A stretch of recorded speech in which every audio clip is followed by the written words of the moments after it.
Bonjour à tous, du coup pour ce webinaire Comment gérer nos émotions en période de confinement et d'épidémie. Merci beaucoup de nous retrouver si nombreux ce soir. Et j'espère tout d'abord que vous portez bien et surtout que vous prenez soin de vous. De tous vous retrouver. Je vais très rapidement passer la parole à Faustine Devin, qui est référente ERU soutien psychologique en urgence et qui va animer ce webinaire. Je voulais vous dire bienvenue, vous remercier d'être là et aussi vous rappeler qu'en plus de ce webinaire qui a vraiment pour but de vous informer, que différents dispositifs existent en soutien psychologique. Par exemple, par la Croix-Rouge française, pour les salariés uniquement de la Croix-Rouge, une cellule de soutien psychologique et d'accompagnement confidentiel a été mise en place et joignable 7 jours sur 7 de 9 h à 20 h par téléphone et par mail. Toutes les informations sur l'intranet, vous pouvez les trouver sur l'intranet. Sinon, n'hésitez pas à me contacter, je vous transférerai tous les numéros de contact.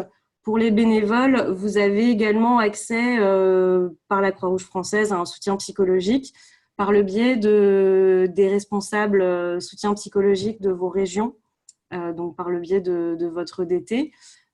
Et si vous ne connaissez pas le contact de cette personne ou s'il n'y en a pas dans votre région, n'hésitez pas à nous contacter par mail et on vous transmettra toutes les informations. Petite précision, pendant la présentation qui va suivre, donc Faustine va intervenir et va présenter ce webinaire. Je vous propose d'utiliser l'outil questions et réponses qui figure en bas sur votre barre d'outils qui apparaît normalement en bas de votre écran Zoom. Les questions s'accumuleront. On n'interrompra pas forcément la présentation, mais on réserve un temps à la fin de notre webinaire pour aborder toutes les questions. Donc, n'hésitez pas à écrire vos questions au fur et à mesure et je les lirai et on y répondra à la fin de la présentation de Faustine. Et donc, sans plus attendre, je laisse la parole à Faustine. Merci beaucoup Céline. Bonjour à toutes et à tous. Donc, je suis ravie de vous retrouver ce soir pour parler de nos émotions, parler de stratégie de gestion des émotions en général et puis plus précisément donc, face à l'épidémie de Covid-19 et surtout au contexte de confinement. Je vous ai mis mon adresse perso faustinedevin@gmail.com. J'espère qu'à l'issue de la présentation, j'aurai le temps de répondre à toutes vos questions. Mais si ce n'est pas le cas ou s'il y a des questions qui vous viennent par la suite, n'hésitez pas à m'envoyer un petit mail. Je ne dis pas que je répondrai tout de suite, mais en tout cas, j'y répondrai et ça me fera plaisir, donc n'hésitez pas. Alors, sans plus attendre, avant de parler donc, de stratégie de gestion des émotions, j'aimerais d'abord qu'on s'interroge sur qu'est-ce que c'est une émotion et surtout à quoi ça sert. Donc, j'aimerais nous ramener à la théorie fondamentale qui est la théorie de l'évolution de l'adaptation. Qui nous dit que l'être humain est une espèce sociale dont l'objectif sur Terre est de survivre et de faire perdurer l'espèce. Et en fait, les émotions vont agir comme des signaux d'alarme que notre cerveau nous envoie, justement pour atteindre cet objectif de survie. Ce sont des signaux qui nous indiquent qu'il y a des événements qui surgissent dans notre environnement et qui pourraient être des obstacles, des menaces à l'atteinte de nos objectifs. C'est ce qui va générer des émotions plutôt négatives ou au contraire que ces événements pourraient nous aider dans l'atteinte de nos objectifs, objectifs intermédiaires et objectifs superordonnés de survie. Et donc là, ça va plutôt être les émotions positives.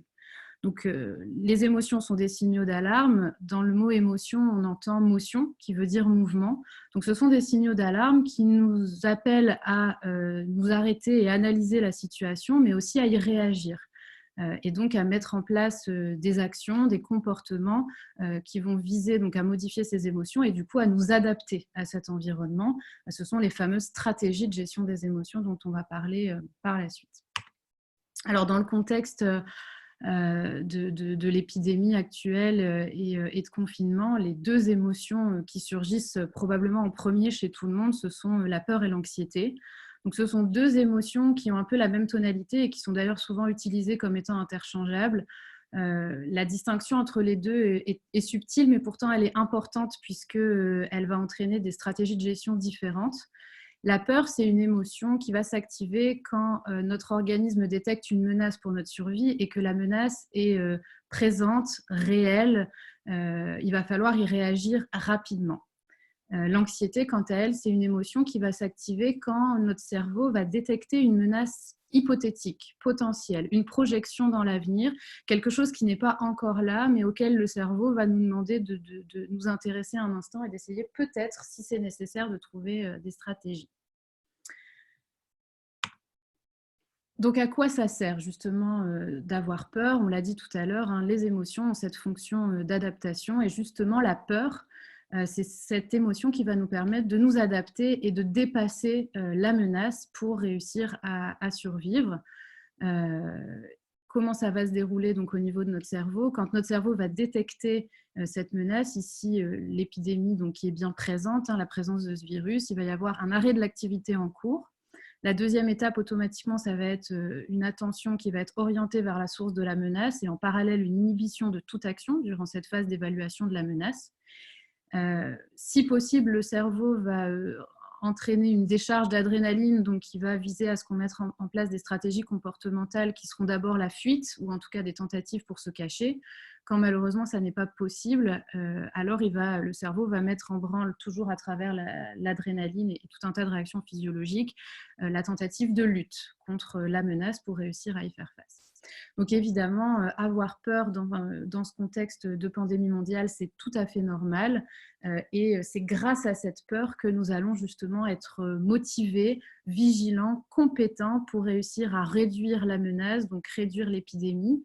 Et donc les stratégies les plus adaptées ici pour gérer notre peur face à ce contexte, eh bien, ça va être tout simplement d'appliquer les méthodes de prévention. Donc première étape, j'accepte d'avoir peur. Je normalise ma peur, je m'autorise à l'exprimer, à en parler, et puis ensuite j'applique. Je reste chez moi autant que possible. Quand je dois sortir, je respecte la distance sociale, je me lave les mains régulièrement, j'évite de me toucher le visage, je tousse ou j'éternue dans mon coude, et puis je prends ma température régulièrement.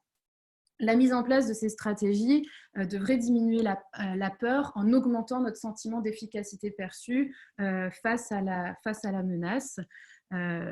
Il pourra arriver néanmoins d'avoir de temps en temps des pics de peur.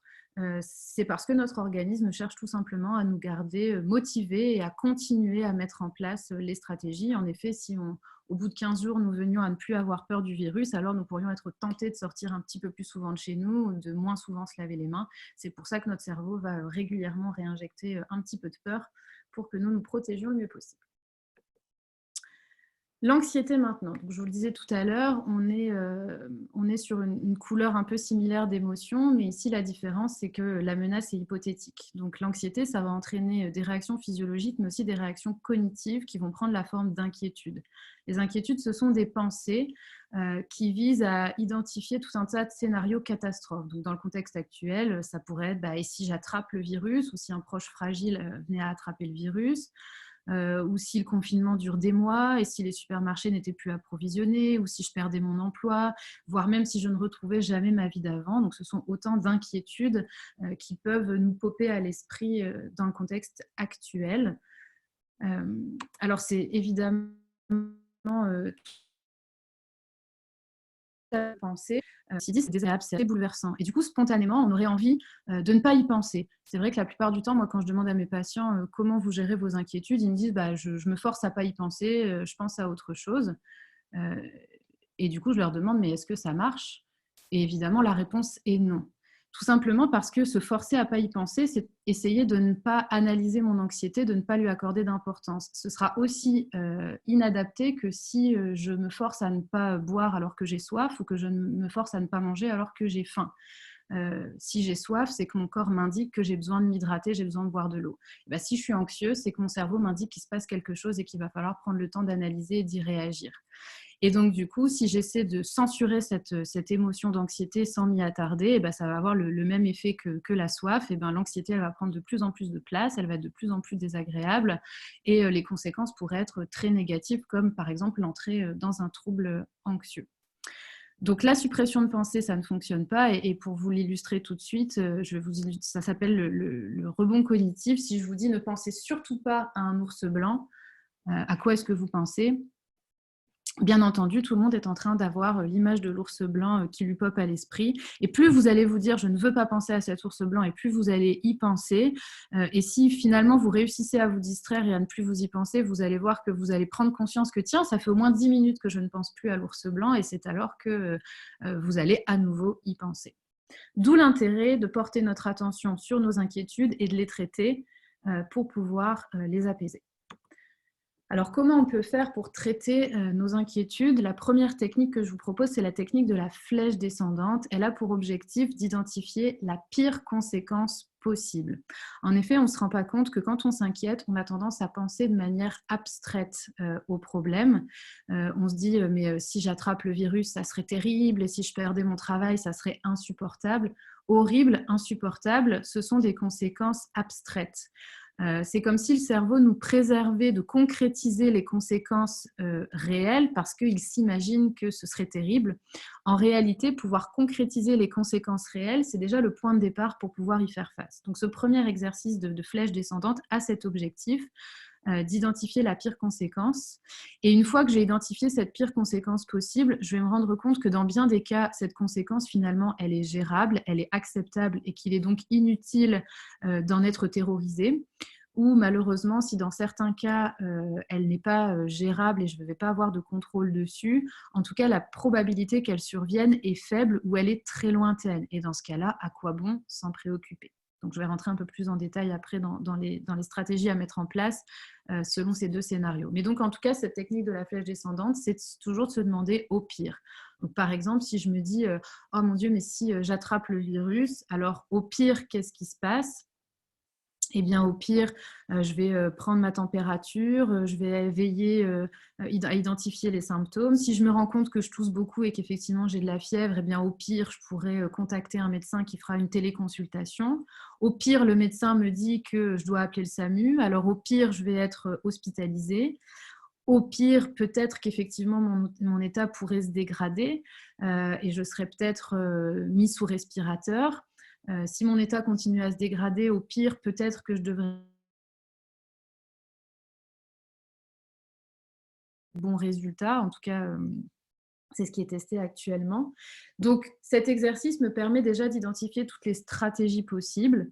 Évidemment, le pire du pire dans ce scénario, ce serait la mort. Mais faire cet exercice me permet déjà de me rendre compte que je vais avoir beaucoup d'étapes intermédiaires avant d'en arriver là, avant de passer de aujourd'hui, je suis chez moi en bonne santé, à la mort. Alors, je ne suis pas en train de dire que imaginer cette conséquence-là n'est pas bouleversante. Évidemment, c'est tragique.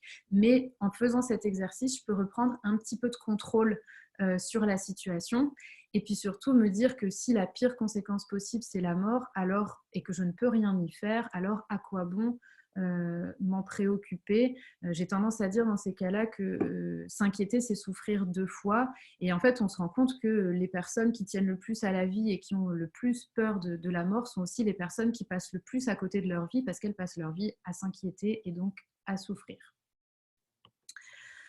Donc, une fois que j'ai identifié la pire conséquence possible, je me pose la question, est-ce que je peux agir sur la situation? Si la réponse est oui, je vais mettre en place la technique de résolution de problème. Si la réponse est non, alors je vais utiliser des techniques de distraction.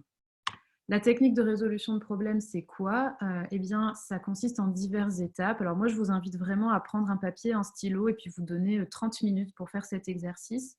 Ça a un aspect anti-ruminatif, le fait de passer par l'écrit, puisque par la suite, si j'ai à nouveau des inquiétudes intrusives qui me reviennent à l'esprit, je pourrais toujours me dire que j'ai déjà traité le problème, que j'ai une solution, qu'elle est écrite noir sur blanc et j'ai qu'à relire mon document pour arrêter d'y penser.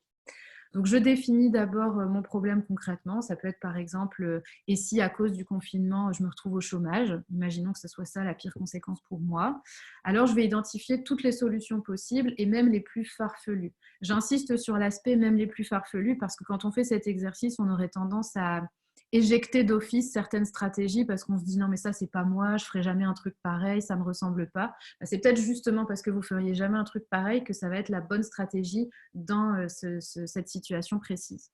Donc j'identifie toutes les solutions possibles et ensuite je liste les avantages et les inconvénients pour chacune de ces solutions. Donc je fais des petits tableaux et je fais des listes avantages, inconvénients. Et enfin, je choisis la solution qui semble présenter le plus d'avantages et le moins d'inconvénients. Alors, quelques petites subtilités pour choisir la meilleure solution.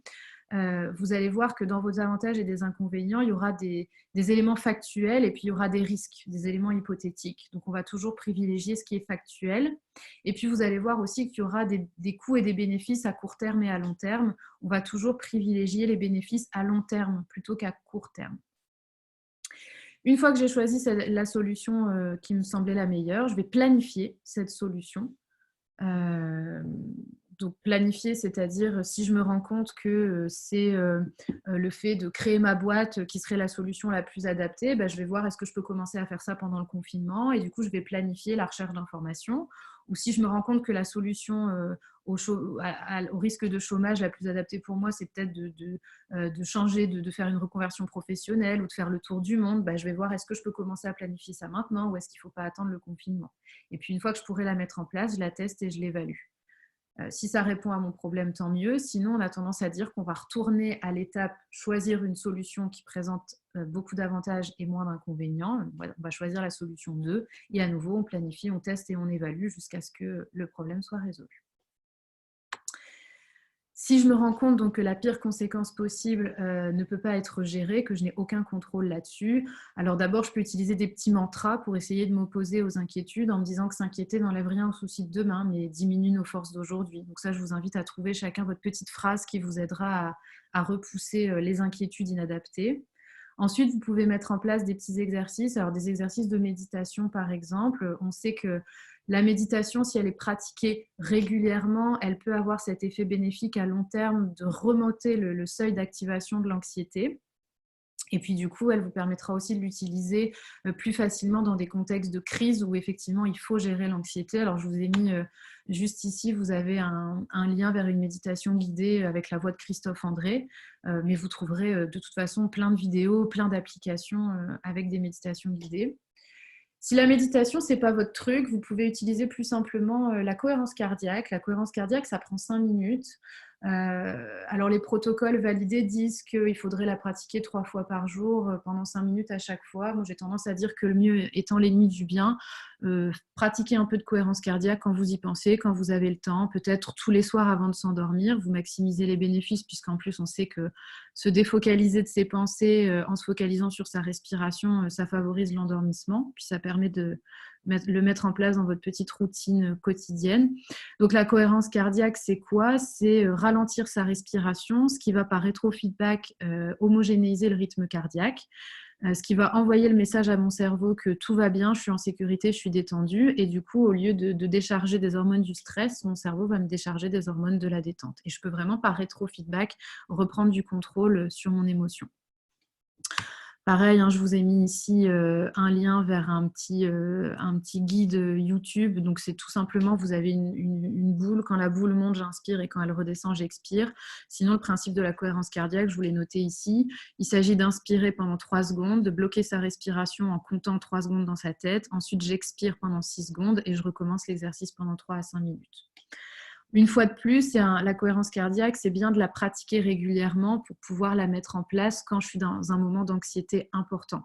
Si je n'ai jamais pratiqué la cohérence cardiaque et que je fais une attaque de panique, ça va être difficile de l'utiliser correctement dans le contexte attaque de panique.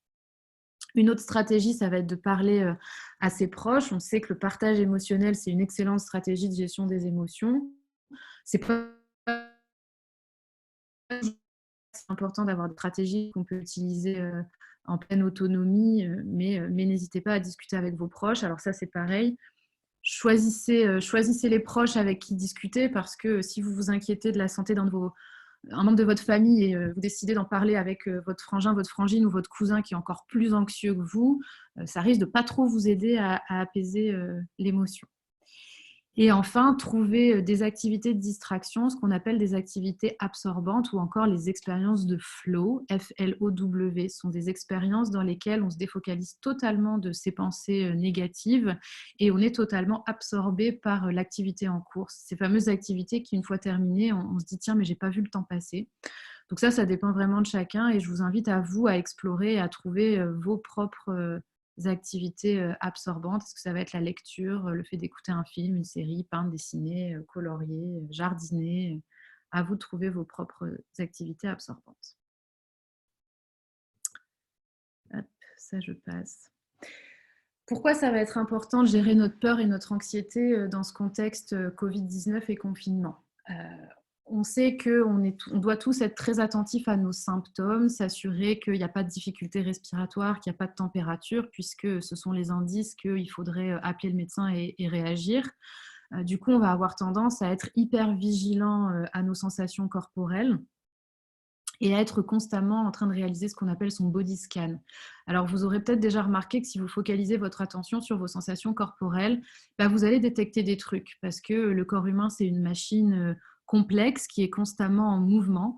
Donc, si je m'arrête 5 minutes et que j'essaie d'écouter mon corps, je vais sentir des fourmis, je vais ressentir un petit nerf qui coince, une douleur à droite, quelque chose qui me chatouille à gauche. Tout ça est tout à fait normal et en fait, on a pris l'habitude de ne pas y accorder d'attention. Là, dans le contexte de l'épidémie, on vous demande d'y être attentif. Et du coup, le risque, ce serait de détecter une sensation corporelle qu'on va interpréter comme étant inhabituelle, pas normale, et qu'on va donc interpréter comme une menace.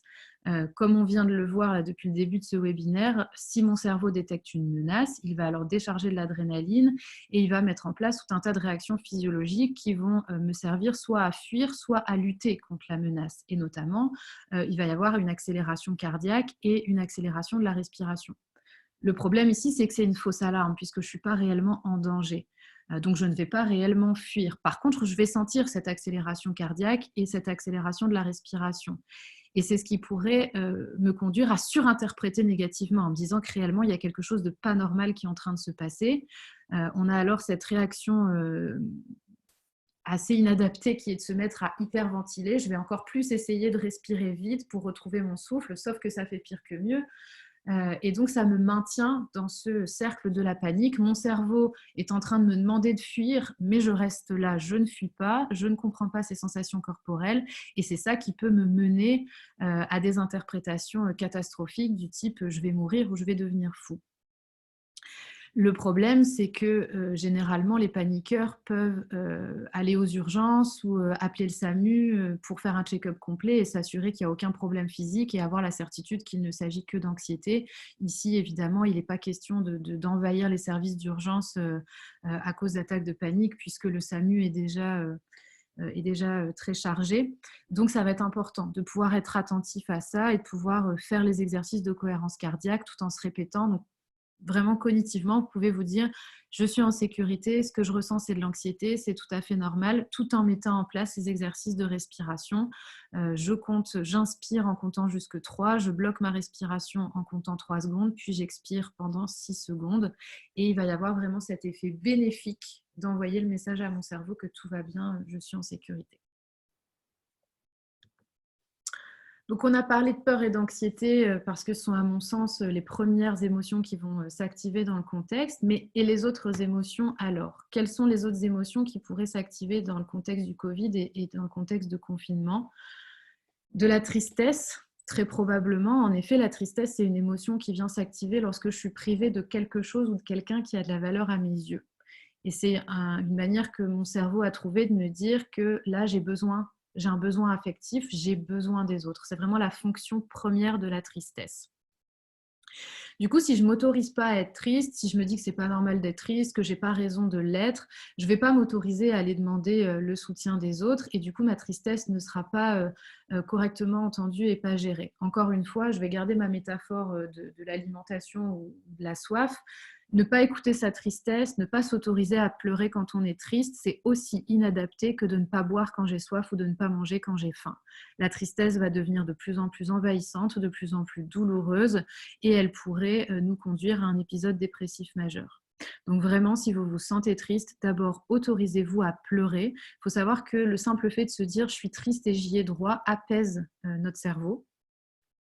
Et ensuite, il ne faut pas hésiter à solliciter du soutien social, même si vous êtes dans un contexte de confinement qui peut paraître idéal par rapport à d'autres, parce que vous êtes confiné avec des gens que vous aimez, parce que vous êtes dans une maison, parce que vous avez un jardin, parce que vous avez plein d'activités.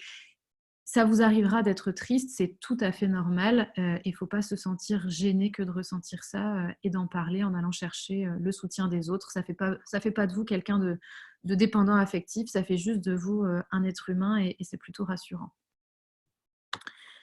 Une autre émotion qui risque de pas mal s'activer pendant le confinement, c'est la colère. La colère, elle sert à quoi? Elle vient traduire la frustration de nos valeurs et de nos besoins, tels que les besoins de justice, d'affirmation de soi, de reconnaissance.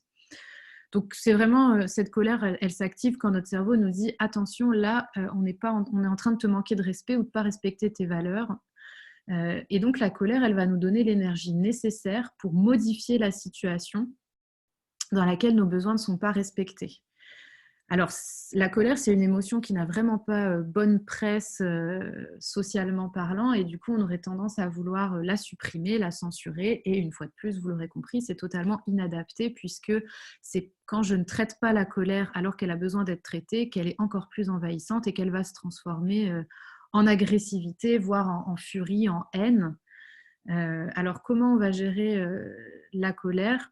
Donc, je vous disais, ça va être hyper important de pouvoir l'exprimer, mais évidemment pas n'importe comment. Il faut bien savoir que parmi toutes les émotions négatives, la colère est la seule émotion qui ne s'apaise pas quand elle est exprimée à chaud. C'est-à-dire que plus vous allez exprimer de la colère et plus la colère va augmenter. C'est extrêmement désagréable, c'est antiproductif parce que du coup, la forme n'étant pas bonne, le fond ne sera jamais entendu. Et en plus, c'est très mauvais pour les neurones que de ressentir trop de colère. Donc, première stratégie quand je me sens en colère, c'est que je quitte la situation. Je sais que c'est quelque chose qui peut paraître assez insupportable si vous êtes en colère et que vous êtes en train d'exprimer à votre conjoint ou à votre conjointe que vous ne vous sentez pas respecté dans vos besoins et que la personne s'en va. Du coup, ça peut juste décupler la colère et être absolument insupportable, mais en réalité, c'est une super stratégie. Quitter la situation, donc si c'est possible, selon votre logement, ou en tout cas, autorisez-vous à ne plus vous parler pendant un certain temps. Essayez peut-être de mettre en place une activité de distraction pour essayer de redescendre un petit peu de l'émotion. Et puis, une fois que l'émotion elle est un peu plus tolérable, analysez ce qui s'est passé, quelle est la raison de votre colère, et ensuite retournez l'exprimer en utilisant les principes de la communication non violente. J'insiste, la colère doit être exprimée, mais évidemment pas par des cris et pas par de l'agressivité. Donc, la communication non violente consiste en 4 étapes. La première, c'est de repartir de l'événement factuel qui était à l'origine de la colère, sans interprétation. Ensuite, il va s'agir dans un deuxième temps d'exprimer mon émotion dans la situation. Puis, je vais exprimer mon besoin. Et enfin, je vais formuler une demande à l'encontre de l'autre. Tout doit être exprimé à la première personne, en jeu. Il n'est pas question d'accuser l'autre ou de lui reprocher quoi que ce soit. On est juste là pour partager notre ressenti, nos émotions et demander à l'autre s'il est d'accord pour respecter nos besoins. C'est parfois tentant, quand l'émotion de colère est redescendue, de ne pas y revenir avec ses proches. En effet, on a des fois eu beaucoup de mal à faire disparaître la colère et on n'a pas très envie de réinjecter du négatif alors que ça va mieux. Mais le problème, c'est que du coup, la fois d'après, notre cerveau, il va s'en souvenir. Et si je ne m'autorise pas à exprimer la colère calmement, et bien la fois d'après, je risque d'exploser et d'avoir une colère accumulée qui sorte très mal. Une autre émotion qui risque d'être très présente pendant cette période de confinement, c'est l'ennui. L'ennui, c'est une émotion qui va s'activer lorsque mon attention n'est pas portée sur une chose ou une activité qui revêt un intérêt pour moi, qui a du sens ou qui répond à un besoin. Donc, c'est très important de pouvoir s'ennuyer, puisque c'est ça qui va me permettre justement de partir à la recherche et à l'identification des activités importantes pour moi et qui font sens. Le problème, si je m'ennuie, c'est la place à l'inquiétude, aux ruminations et donc à la tristesse, à l'anxiété, éventuellement à la colère. Comment on va réussir à gérer l'ennui? Donc, je vais y revenir plus en détail juste après. Mais grosso modo, ça va passer par le fait de faire un planning qui soit acceptable, qu'on ne va pas surcharger, et un planning qui soit réparti avec des activités plaisantes et des activités épanouissantes. Mais je vais y revenir tout de suite après. Donc, on a parlé du coup de la fonction des différentes émotions qui pouvaient s'activer pendant le confinement. Pourquoi ça risque d'être difficile de gérer le confinement pour beaucoup de personnes? Eh bien, parce que ça représente une situation de frustration de nos besoins, notamment 3 besoins fondamentaux chez l'être humain: le besoin de sécurité financière, professionnelle, de santé, Le besoin de lien social, je vous l'ai dit, l'être humain est un animal social, on a besoin des autres, de la meute pour avancer, donc besoin d'amour, d'amitié, d'appartenance et d'intimité. Et puis on a aussi ce besoin d'accomplissement personnel. Alors, c'est la raison pour laquelle le confinement ne va pas être vécu de la même manière pour tout le monde, parce que d'abord, ça va dépendre du contexte. Évidemment, ce n'est pas la même chose si on est confiné dans une maison avec un jardin et la personne qu'on aime que si on est confiné à 15 dans un petit appartement sans extérieur, avec des enfants ou avec des gens avec qui c'était déjà compliqué avant le confinement. Mais il va y avoir aussi le rapport à nos besoins et à nos valeurs. Et il y a des gens pour qui ça va être plus compliqué que d'autres de rester à la maison. Du coup, rapidement, je vous ai mis pas mal de petites stratégies pour essayer de gérer le confinement aussi bien que possible. Essayez donc de garder un rythme d'alternance semaine-week-end. Et puis, essayez de vous faire un planning. Donc, même si dans ce planning, vous planifiez les siestes, les moments de repos, les moments de détente, le simple fait que ça soit organisé, ça va juste motiver votre cerveau à faire les choses et ça va améliorer votre estime de soi. Donc, essayez de garder autant que possible l'alternance semaine-week-end, même si ce sont des semaines plus light ou potentiellement vous mettez le réveil plus tard ou vous gardez le mercredi pour vous détendre et vous faites des semaines de 4 jours ou alors c'est vendredi, samedi, dimanche, vous faites des plus longs week-ends. Évidemment, l'idée, c'est de profiter aussi de ce moment-là pour prendre du temps pour soi. Donc, si vous avez la possibilité d'alléger un petit peu votre planning professionnel, par exemple, faites-le. Mais surtout, si vous ne télétravaillez pas, ça va être d'autant plus important de garder un rythme. Pendant ces journées de la semaine, gardez une routine, levez-vous, lavez-vous, habillez-vous comme si vous alliez sortir. Tout ça favorisera une meilleure estime de soi. Au moins les jours de la semaine, essayez de garder une alimentation saine et garder les craquages pour le vendredi soir et le week-end. Ne surchargez pas ce planning, ça ne sert à rien d'en mettre trop. Au contraire, si votre planning est infaisable, vous risquez de vous mettre en situation d'échec. Vous risquez de diminuer votre sentiment d'efficacité perçu et du coup de carrément tout abandonner et de plus seulement prostrer dans votre lit ou dans votre canapé. Et là, c'est ce qu'on cherche à tout prix à éviter.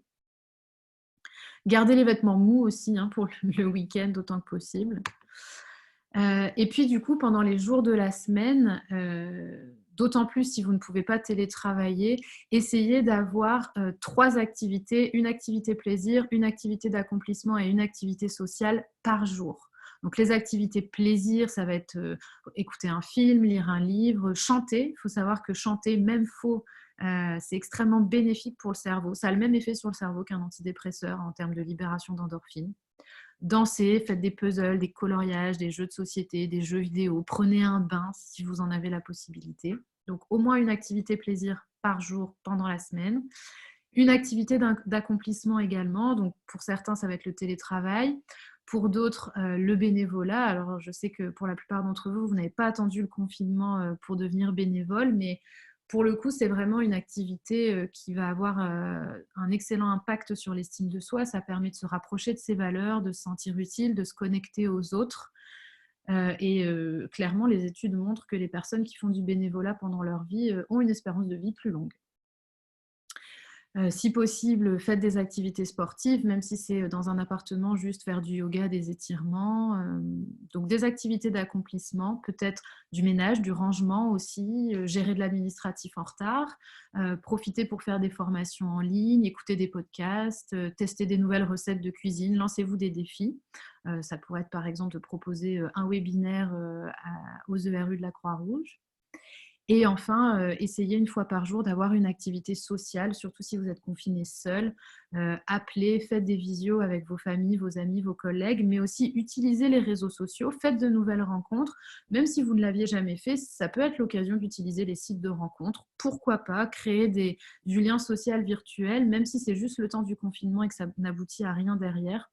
Créer de nouvelles expériences. Tester des activités totalement nouvelles, créatives. Ne visez pas la perfection. Je ne sais pas si vous avez envie d'écrire un bouquin, par exemple. Tiens, si j'écrivais le journal de mon confinement, planifier l'activité avec des sous-objectifs quotidiens. Encore une fois, l'idée, c'est de ne pas se mettre des objectifs inatteignables. Si je me dis il faut que j'écrive 50 pages par jour, chaque jour la première semaine et je vais avoir écrit mon bouquin en 15 jours, vous risquez de vous écœurer et de complètement abandonner ce projet. Ça, vous l'avez sûrement déjà beaucoup entendu, mais limiter l'exposition aux informations, hein, BFM TV qui tourne en boucle à la télé, c'est pas terrible pour le moral. Donc, essayez autant que possible de prendre des nouvelles 1 à 2 fois par jour, pas plus de 30 minutes à chaque fois. Et surtout, essayez de passer autant que possible par la radio ou la presse écrite pour éviter l'exposition aux images qui sont particulièrement anxiogènes. Faites la chasse aux fake news en vérifiant toutes vos sources. Je vous ai mis un lien vers le site de l'ARS des Hauts-de-France qui ensuite répartit vers des sites fiables. Déployez des activités d'entraide et de solidarité, on l'a déjà dit.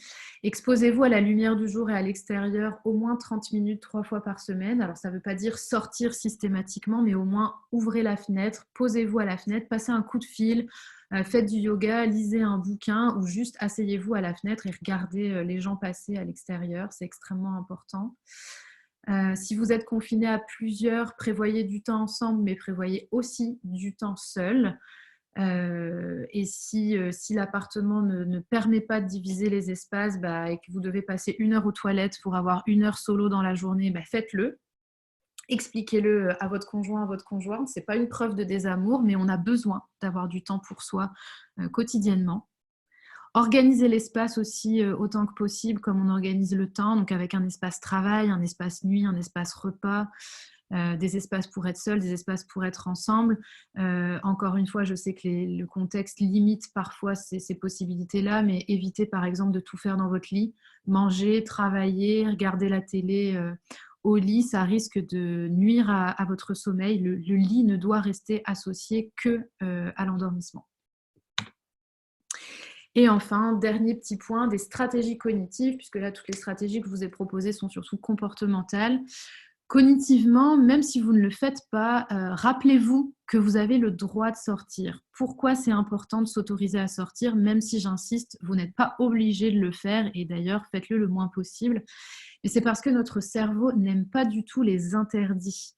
Peut-être que vous avez déjà remarqué quand vous décidez de perdre quelques kilos avant l'été que, alors que d'habitude vous n'êtes pas trop pâtisserie, d'un coup d'un seul vous avez envie de gâteau au chocolat, alors qu'avant vous n'en aviez pas du tout envie, tout simplement parce que vous avez interdit à votre cerveau ces aliments qu'il considère comme trop caloriques, et c'est ce qu'on appelle de la restriction cognitive. Le cerveau a horreur de ça. Donc plus vous lui interdisez quelque chose et plus il va avoir envie de le faire. C'est aussi la raison pour laquelle vous avez des gens qui n'ont pas fait de sport depuis l'école primaire et puis qui d'un coup d'un seul se ressentent le besoin d'aller courir tous les jours et de préparer un marathon. Donc encore une fois, je ne vous invite pas à sortir tous les jours, mais au moins à leurrer votre cerveau en vous rappelant que vous n'êtes pas en prison et que si besoin, vous avez tout à fait le droit de sortir. Évitez également de vous dire quotidiennement que ça va être long, que c'est que le début. Ça non plus, le cerveau n'aime pas ne pas avoir de deadline. C'est la raison pour laquelle, je ne sais pas si vous avez déjà remarqué, quand on part en vacances, le trajet aller est toujours plus long que le trajet retour. En fait, c'est parce que le cerveau n'a pas vraiment il n'a pas de, comment dirais-je, il ne l'a pas déjà vécu, donc il a du mal à savoir à quoi se fier. Et c'est pour ça que c'est plus long et plus désagréable. C'est le même principe que quand je suis au chômage, je n'arrive pas à en profiter comme si j'étais en vacances. Si je vivais 2 mois de chômage en sachant que derrière, je vais avoir un job et que ça va bien se passer, alors ça serait beaucoup plus agréable. C'est vraiment l'incertitude qui rend ce moment-là compliqué. Puisque là, le confinement est renouvelé tous les 15 jours, eh bien, essayez de voir aux 15 jours. Là, on sait qu'on est confiné jusqu'au 15 avril, eh bien, planifiez jusqu'au 15 avril et advienne que pourra, mais évitez de vous dire que ça va être beaucoup plus long. Et enfin, un dernier petit point intéressant, ça va être le réentraînement attentionnel. Essayez de noter chaque jour 3 choses positives. Le contexte est clairement... il se passe des choses dans le monde qui sont drastiques, je ne vais pas minimiser ça, mais essayez autant que possible de voir le positif qui peut ressortir de tout ça. Donc chaque jour, focalisez-vous sur 3 choses positives de votre journée, mais aussi sur 3 conséquences, sur des conséquences positives du confinement. Ça peut être des conséquences positives sur la planète, sur l'écologie, sur la solidarité, sur la prise de conscience. Essayez de focaliser votre attention sur ces points positifs-là. Voilà, et donc n'oubliez pas, nos émotions ont une fonction adaptative, elles sont essentielles à notre bien-être et à notre survie. Le meilleur moyen de les gérer est avant tout de les accepter. Rappelez-vous toujours que censurer son émotion, c'est aussi inadapté que s'interdire de boire quand j'ai soif. Donc, première étape, je l'accepte. Ensuite, je l'analyse. Et enfin, je mets en place des stratégies pour gérer mon émotion. Il n'y a pas de stratégie qui soit adaptée en soi. Cela va dépendre de chacun. Mais ce qui est le plus adapté, c'est d'avoir beaucoup de stratégies et de les utiliser différemment selon le contexte. Voilà, je vous remercie pour votre attention. Super, merci beaucoup Faustine pour cette présentation très enrichissante et tous ces outils que tu nous proposes de mettre en place. Je n'ai pas reçu énormément de questions pendant ta présentation. Je me permets juste de partager une remarque de Nora, qui est salariée à la DROI, donc au siège de la Croix-Rouge, qui te remercie également beaucoup pour ces techniques de gestion de l'anxiété et qui ajoute que le sport a également un effet très efficace et qu'en prévention, on peut en faire régulièrement. Elle se propose d'ailleurs de nous partager sa séance de sport qui est accessible à tous, à tout niveau. Merci beaucoup Nora. Exactement, merci Nora. Effectivement, le sport, en fait, peut-être que vous aurez identifié, on distingue les stratégies de gestion des émotions cognitives et comportementales. C'est-à-dire qu'il y a les stratégies que je vais utiliser en pensant aux choses. Donc, c'est ce que je vous ai proposé avec la flèche descendante, avec la résolution de problèmes. Et puis après, il y a les stratégies comportementales qui sont toutes celles que je vais utiliser une fois que j'ai pris conscience que mon émotion ne servait à rien. Mon anxiété, en tout cas là, je ne pouvais pas y répondre. Donc, du coup, faire du sport, effectivement, c'est une excellente stratégie. Merci. J'ai également une question de Camille qui pose une question très juste et qui peut concerner plusieurs d'entre nous. Donc pour certains, dans le cadre des activités, on peut être confronté à des personnes potentiellement atteintes du Covid-19 et qui sont en pleine crise d'anxiété ou de peur ou de tristesse ou d'autres émotions que tu as pu mentionner, Faustine. Comment est-ce qu'on peut apaiser ces personnes à ce moment précis ? Quels éléments de langage ou de posture ou autres outils dont on peut disposer? Alors, évidemment, ici, il va falloir continuer à respecter les distances sociales. Donc, je pense que la priorité, ça va être de faire verbaliser la personne. Donc là, c'est vraiment stratégie d'écoute active pour que la personne puisse verbaliser sa peur. Qu'est-ce qui l'inquiète, qu'est-ce qui lui fait peur. Si vraiment on se rend compte qu'on est proche de l'attaque de panique, que la personne elle est en train d'hyperventiler, alors tu peux l'inviter, Camille, à mettre sa main sur son ventre et tu dis que tu vas respirer avec elle. Et donc tu comptes 1, 2, 3. En fait, tu vas compter 6 secondes. Tu lui dis, voilà, vous allez inspirer pendant 6 secondes, puis vous allez expirer pendant 6 secondes. Donc, je vais compter 3 secondes, vous inspirez. Pendant 3 secondes, vous bloquez la respiration et pendant 6 secondes, vous expirez. Vous mettez la main sur votre ventre, vous me regardez, on va le faire ensemble. Comme ça, vous allez sentir avec votre main, votre ventre se gonfler et se dégonfler au gré des inspirations et des expirations. Donc, tu peux l'accompagner dans la respiration abdominale et en même temps lui répéter qu'elle est en sécurité, que c'est de l'anxiété, c'est normal ce qu'elle est en train de vivre, mais que tu peux l'aider à la mettre en sécurité et à répondre à ses questions. Ça, c'est vraiment pour gérer l'attaque de panique. Merci beaucoup, Faustine. J'ai une question de Camille Fauvet qui avait également levé la main pour que je lui passe la parole. Camille, je pose ta question en direct. Du coup, est-ce que tu aurais une astuce, Faustine, pour expliquer la situation de confinement à un enfant? Alors là, Joker, pour le coup, j'avoue que les enfants, je me suis moins penchée sur cette question-là, donc je préfère ne rien dire plutôt que de dire des bêtises. Par contre, j'ai plein de collègues qui m'ont envoyé des contenus super intéressants, donc éventuellement, Camille, si tu veux, envoie-moi un mail et je t'enverrai plein de contenus sur le sujet.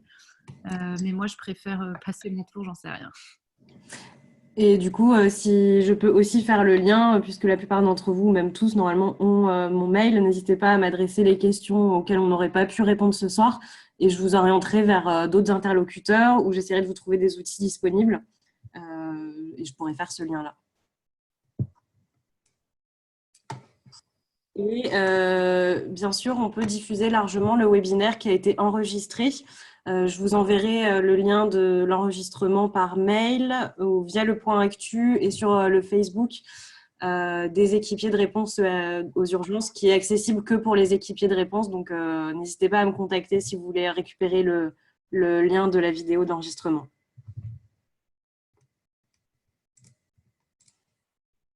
Et puis du coup, moi je répète, hein, si vous avez des questions ou si vous avez besoin de support aussi, que je vous conseille des bouquins, des vidéos, des podcasts, n'hésitez pas à m'envoyer un mail, j'en ai plein à vous conseiller. Faustine, moi j'ai une petite question. Est-ce que tu pourrais, tu as mis 2 liens dans ta présentation, est-ce que tu pourrais les copier-coller et les mettre dans la conversation du webinaire si tu en as la possibilité, ou je les diffuserai après? Alors, il faut que je sorte du... Alors là, tu me demandes des Ah, c'est peut-être trop technique techniques. pour la diffusion en live, mais juste que je puisse rediffuser après ces 2 liens sur la respiration et la méditation. Alors, comment faire? Je ne sais pas. Je les enverrai après en envoyant le lien de la vidéo. Je te remercie beaucoup. Et tu as de plus en plus de personnes qui te disent merci beaucoup, Faustine. Mais ça m'a fait très plaisir.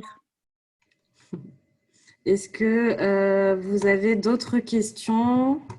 Donc, il y a effectivement des commentaires sur les supports qui existent pour les enfants, des supports en livre, pour gérer les crises d'angoisse et pour aussi faire de la respiration ventrale en miroir avec la main sur le ventre d'un enfant. Très intéressant. Merci Abiba. Vraiment, la respiration abdominale, ça revient à la cohérence cardiaque. Je vous invite tous à le tester parce que c'est une fois qu'on l'a testé qu'on peut vraiment prendre conscience à quel point c'est utile. Et une fois que vous le maîtriserez, vous pourrez très facilement aider n'importe qui semble stressé. Et pour le coup, moi, je l'utilise vraiment dans la vie quotidienne, même par la suite, si vous allez dans des concerts et que vous voyez des gens en proie à des attaques de panique, pas uniquement dans des contextes compliqués, hein, ça marche vraiment super bien. Et puis c'est ça, c'est vraiment créer un espace sécurisé en disant à la personne qu'elle n'est pas seule, que vous êtes là, qu'on va on va chercher ensemble des solutions, mais que pour l'instant, elle est en sécurité et qu'il faut surtout qu'elle retrouve son calme. En fait, quand vous écrivez des messages dans la conversation, vous avez l'option d'écrire que au conférencier, donc je relais les messages que vous avez pu écrire que uniquement au conférencier.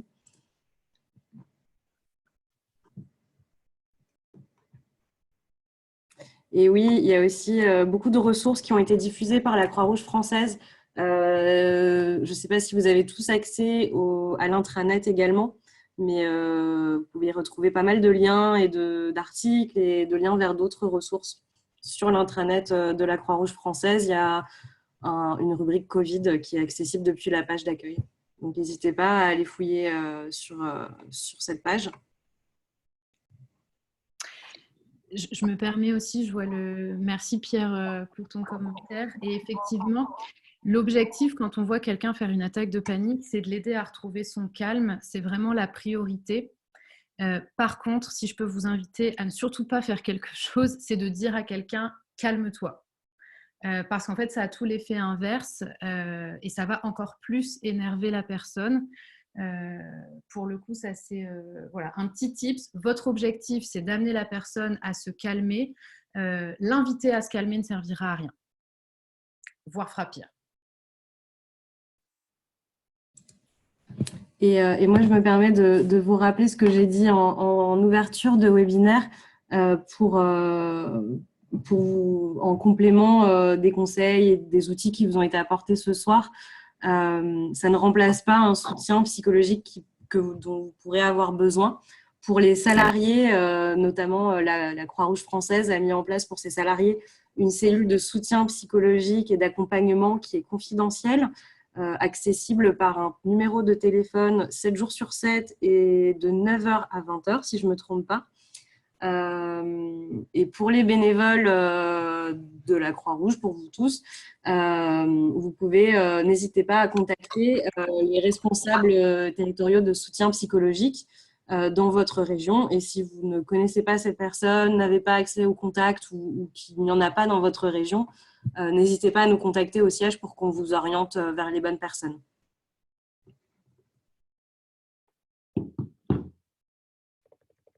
Est-ce que vous avez d'autres questions pour nous ce soir?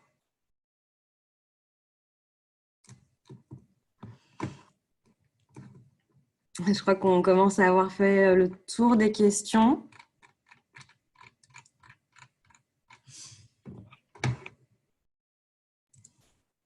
Et du coup, si vous n'avez pas d'autres questions, je propose, Faustine, est-ce que tu aurais un dernier mot de la fin à dire pour clore ce webinaire ou pas? Prenez soin de vous et restons soudés.